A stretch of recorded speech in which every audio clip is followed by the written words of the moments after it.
Hello everyone, कैसे हैं आप सब लोग। आई होप कि सब लोग अच्छे होंगे।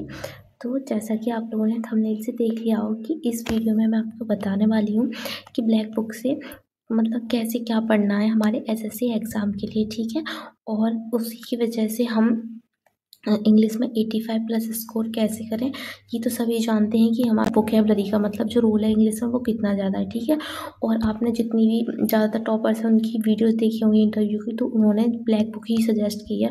तो ऐसा नहीं है कि ब्लैक बुक को पूरे रटने से सब कुछ हो जाएगा। तो इस वीडियो में आपको बताने वाली हूँ कि हमारे एसएससी 2026 के एग्ज़ाम्स के लिए आपको ब्लैक बुक कैसे पढ़नी है। तो चलिए शुरू करते हैं। तो सबसे पहले मैं आपको ब्लैक बुक के बारे में बता दूँ। देखो, ये ब्लैक बुक का है इंडेक्स पेज। तो पहले मैं यहाँ से बताती हूँ कि आपको कैसे क्या पढ़ना है। देखो, इसमें 4 तरह की ये चीज़ें दी गई हैं, ठीक है। तो आपको ये जो A1 वाले हैं, ठीक है, वन वर्ड सब्स्टिट्यूशंस जो कि A1 वाले हैं ना, वो आपको पढ़ने हैं। इसमें सारे वन वर्ड सब्स्टिट्यूशन दिए गए हैं जो कि अभी तक एसएससी एग्जाम्स में पूछे गए हैं, ठीक है। ऐसे ही आपको इडियम्स B1 वाले पढ़ने हैं। इसमें सारे इडियम्स और फ्रेजेस दिए गए हैं। सेम सिनोनिम आपको C1 वाले नहीं पढ़ने, C2 वाले पढ़ने हैं, ठीक है। इसमें सारे दिए गए हैं जितने भी अभी तक आए हैं, ओके। और ऐसा ही एंटोनियम के लिए आपको C6 वाले पढ़ने हैं, ठीक है। अब मैं आपको बता दूँ ये आपको कब कब पढ़ना है। देखो, अभी आपको सिनोनिम और एंटोनियम नहीं पढ़ने हैं स्टार्टिंग में, ठीक है। अभी आपको स्टार्टिंग में, अगर आप बिल्कुल बिगनर हो और आप लर्न कर रहे हो ना, तो आपको सिर्फ वन वर्ड सब्स्टिट्यूशन और इडियम ही पढ़ने हैं ब्लैक बुक से। क्योंकि ये चीज़ें ना होती है ना, वो लर्न करने वाली होती हैं, तो आप इन्हें आसानी से लर्न कर सकते हो अगर आप ब्लैक बुक से पढ़ रहे हो तो।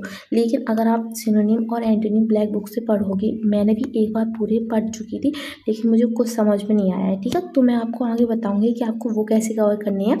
अभी मैं आपको ये बता रही हूँ कि आपको OWS और इडियम फ्रेजेस ब्लैक बुक से पढ़ने हैं, वो भी ये वाले, ठीक है। आप डेली के टारगेट सेट कर लीजिए कि आपको 21 वर्ड सब्स्टिट्यूशन पढ़ने हैं, 20 इडियम्स एंड फ्रेजेस पढ़ने हैं।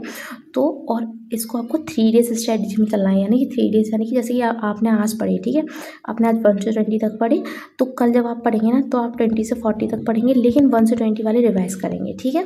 फिर नेक्स्ट थर्ड डे आप 40 to 60 वाले पढ़ेंगे, लेकिन 1 से 40 वाले रिवाइज करेंगे। फिर जब आप 4th डे आएंगे ना, तब आप स्टार्टिंग में 20 छोड़ देना, ठीक है। ऐसे करके आपको पढ़ने हैं। अब मैं आपको बताती हूँ, देखो इसको पढ़ने का तरीका भी मैं बताती हूँ। बहुत से बच्चे होंगे ना, वो वन वर्ड सब्स्टिट्यूशन को पहले इसे पढ़ते हैं, ठीक है, फिर उसे याद करते हैं, यानी कि ये इसकी डेफिनेशन है और इसको हम वन वर्ड में ये बोलते हैं। ऐसे नहीं पढ़ना है आपको, लेफ़्ट टू राइट नहीं पढ़ना, आपको राइट टू लेफ़्ट पढ़ना है। यानी कि आपको पहले वर्ड पढ़ना है, फिर उसका मीनिंग समझना है।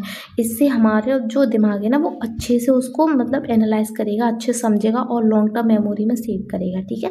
तो आपको जो ब्लैक बुक पढ़नी है ना वन वर्ड्स के लिए, वो लेफ़्ट टू राइट नहीं पढ़नी, ठीक है, आपको राइट टू लेफ़्ट पढ़नी है। यानी कि आपको ये वर्ड्स का मीनिंग पढ़ना है, ना कि मीनिंग्स के वर्ड्स पढ़ने हैं, ठीक है। तो ऐसे तो आपको वन वर्ड्स पढ़ने हैं। अब और ईडियम्स तो उसमें दिए हैं, तो ऐसे ही आप मतलब ईडियम्स पढ़ लेंगे, ठीक है। एंटोनिम और सिनोनिम आपको ऐसे नहीं पढ़ने हैं, ठीक है। मैं बताती हूँ आपको कैसे पढ़ने हैं, कि आपको नोट्स की ज़रूरत है, PDF की ज़रूरत है, ये मैं आपको बताऊँगी, ठीक है। देखो, पहली बात तो मैंने रानी मैम की बैच से पढ़ा था, ठीक है। तो मैं आपको बता दूँ रानी मैम कैसे पढ़ाती हैं।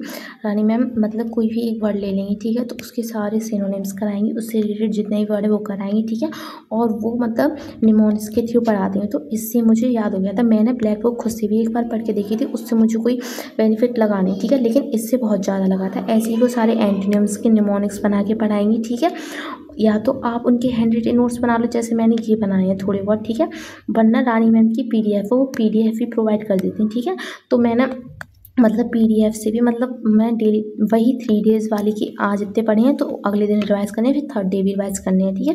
वैसे कर करके मैंने ये पढ़ लिया था। तो अगर आप चाहो तो आप अपने नोट्स भी बना सकते हो, या तो आप PDF भी निकलवा सकते हो, ठीक है। तो ये था ब्लैक बुक को पढ़ने का तरीका, कि आपको कैसे क्या पढ़ना है, सब कुछ पढ़ना है, सब कुछ नहीं पढ़ना है, ठीक है। तो मतलब आप यहाँ से एंटोनिम्स सिनोनिम्स कवर कर लो ना जब आपको एक बार, तो आप मैक्सिमम यहीं पे आपके कवर हो जाएंगे। तब आप जाके फिर इन वाले एंटोनिम और सिनोनिम्स को पढ़ना, ठीक है। तब आपको ये समझ में आने लगेंगे, तब तक आपको समझ में नहीं आएंगे, ठीक है। तो ये तरीका था हमारी ब्लैक बुक पढ़ने का। तो और वीडियो अच्छी लगी हो तो लाइक करना। और मैं एक और बात बता दूँ, 2026 के एग्ज़ाम्स के लिए जिन बच्चों को नहीं पता है, हमारे चैनल पे हमने डेली टारगेट सीरीज़ शुरू करी है, ठीक है।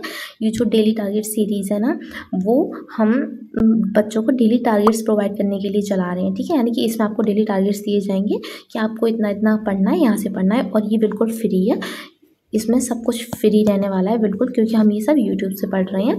तो इस सीरीज़ में जुड़ना है तो हमारे चैनल को सब्सक्राइब भी कर लेना, और अगर आपको कोई और डाउट हो तो कमेंट में बताना, और वीडियो को अपने दोस्तों के साथ शेयर करना। Thank you for watching, bye bye.